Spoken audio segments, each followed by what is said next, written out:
ouvre une page africaine. On va parler de Madagascar, un pays doté d'immenses ressources naturelles et pourtant 80% de sa population vit avec 2 € par jour. Un pays jeune qui est aussi l'un des plus pauvres du monde.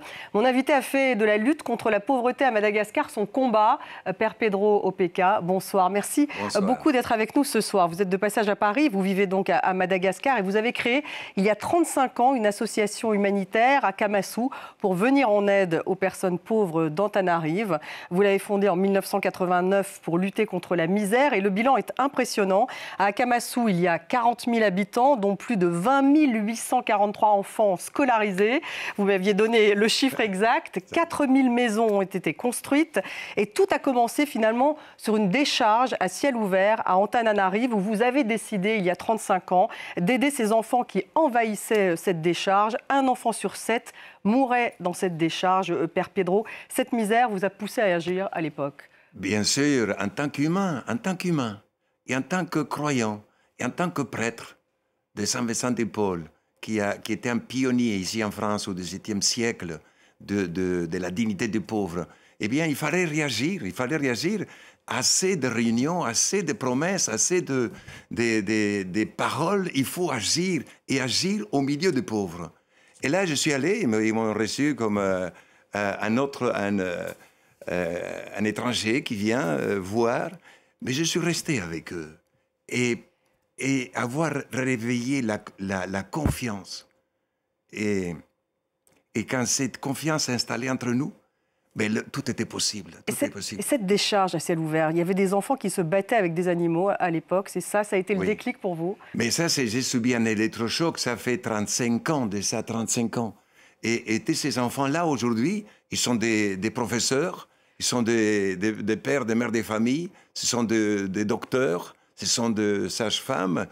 Et voilà, mais je n'imaginais pas à l'époque que ça va devenir un travail aussi important. Je ne l'imaginais pas.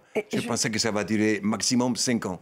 Eh bien, ça fait 35 ans que ça dure. Et ça continue. Et vous êtes missionnaire argentin. Vous êtes d'origine slovène, d'ailleurs, la Slovénie qui vous avez proposé comme prix Nobel de la paix en 2013. Pourquoi avoir choisi de rester à Madagascar? Vous êtes même devenu malgache. C'est mes frères à Madagascar qui me disent « Tu es un de chez nous ». Je dis « Merci, Je n'ai jamais dit que je suis malagasy, parce que je ne le suis pas. Mais s'ils me reçoivent, parce que je suis venu vivre un message de paix, de fraternité, de partage. Et quand ils ont compris cela, ils m'ont dit, mais tu es un de chez nous. Je dis merci. Ils vous ont adopté, mais vous les avez choisis aussi. Je les ai choisis, oui, parce que j'étais à l'Argentine. J'ai quitté l'Argentine en 1968. Parce qu'en Argentine, à l'époque, il y avait 3% des pauvres. Et tous croyants, Alors j'ai dit, je vais en Afrique ou en Asie où il y a besoin. Et la première demande, c'était de Madagascar. C'est notre supérieur général qui demandait s'il y a des missionnaires volontaires de Saint Vincent de Paul qui veulent à Madagascar, qu'ils se fassent connaître. J'ai dit, je suis là. Alors je suis parti en bateau de l'Argentine, c'était l'Ancien Testament, avec un billet d'aller sans retour. Je pensais que je ne viendrais plus. On ne savait pas à l'époque qu'il y aura tous les avions qui vont se développer. Et je suis parti pour la vie. Et bon, j'ai pu retourner à l'Argentine après, où je me suis ordonné prêtre. Ordonné prêtre. À Kamassou, c'est devenu pratiquement une ville, Père Pedro, une sorte d'écosystème. Vous avez créé donc des écoles, des activités, il y a même des cimetières d'ailleurs. Il y a une gouvernance. Quels sont les codes? Les codes, c'est d'abord la vérité, être vrai, être proche des gens, être honnête et de servir les pauvres. Moi, je dis souvent à mes frères, je suis serviteur ici. Serviteur, ici, il n'y a pas d'honneur dans ce travail-là, il n'y a pas des honneurs. Ici, seulement servir. Jésus, l'homme que je suis, un révolutionnaire, un vrai révolutionnaire, parce qu'il donnait sa vie pour les pauvres. Cet homme-là, je voulais l'imiter. Quand j'avais 17 ans, je me suis décidé, je vais devenir prêtre, je vais imiter Jésus. Mais ces enfants, cette population, elle est d'accord. Enfin, je veux dire, elle vous a suivi dans ces codes, dans ce respect. Il y avait un courant qui passait entre nous. Quand ils ont vu que c'est sincère, au début, bien sûr, ils disent, mais pourquoi ils travaillent pour nous gratuitement? Qu'est-ce qu'ils vont nous prendre? Et après, ils se sont rendus compte que je ne prenais rien. Et qu'aujourd'hui, ces enfants, Madagascar, riche dans ses enfants, riche dans sa culture, riche dans dans ces solidarités entre les tribus, entre les personnes, mais pauvres parce qu'on n'a pas eu la chance. Parce qu'il n'y a pas d'État, déjà, hein, véritablement. Hein. Bon, vous êtes une sorte de substitut à l'État, Père Pedro. C'est pas tout à fait une ONG, c'est pas finalement. C'est notre but, mais je dis, si on peut faire quelque chose, mais là, oui, aujourd'hui, pour lutter contre la pauvreté, c'est l'État, c'est le gouvernement, c'est les églises chrétiennes qui font un travail extraordinaire à Madagascar, et les ONG, tous ensemble contre la pauvreté. Akamasu, hein, tout de même, pour revenir, ce n'est pas une ONG classique. Hein. Donc il y a 20 843 enfants qui sont scolarisés, il y a même une université. Et puis les jeunes ont un travail, ils travaillent dans une carrière, vous avez créé des ateliers. Donc l'important, c'était tout de même qu'ils puissent être rémunérés, même un peu, payer leur loyer. Bien sûr. Donc c'est un écosystème, expliquez-nous. On n'est pas vraiment dans de la charité. C'est difficile de vous expliquer ça en 5 minutes, car nous avons créé ça en 35 ans.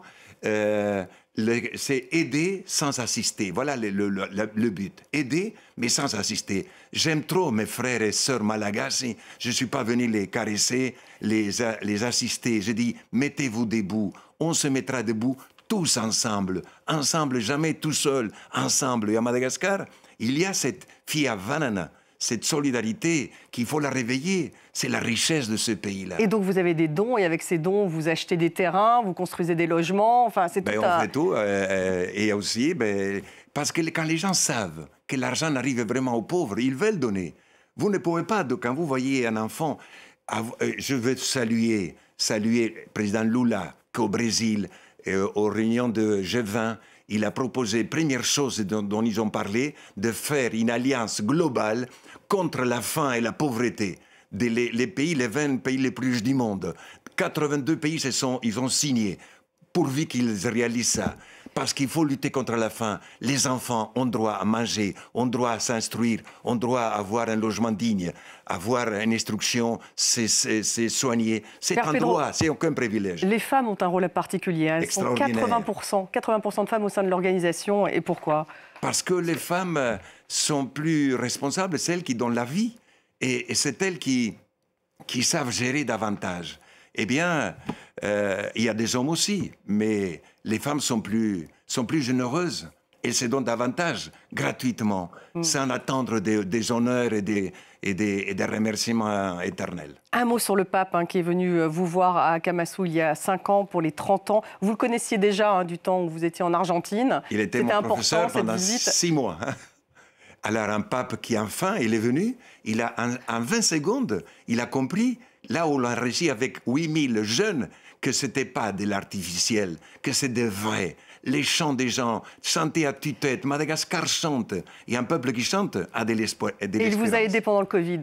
Et il m'a aidé pendant le Covid, je n'ai jamais rien demandé. Covid parce que très dur. Je ne pouvais pas voyager. Très dur à Madagascar, le Covid. Très dur, mais à Madagascar, il y a une force, un courage extraordinaire. Et Madagascar, c'est un des pays les plus jeunes du monde, réservoir de l'humanité. Il faut aider.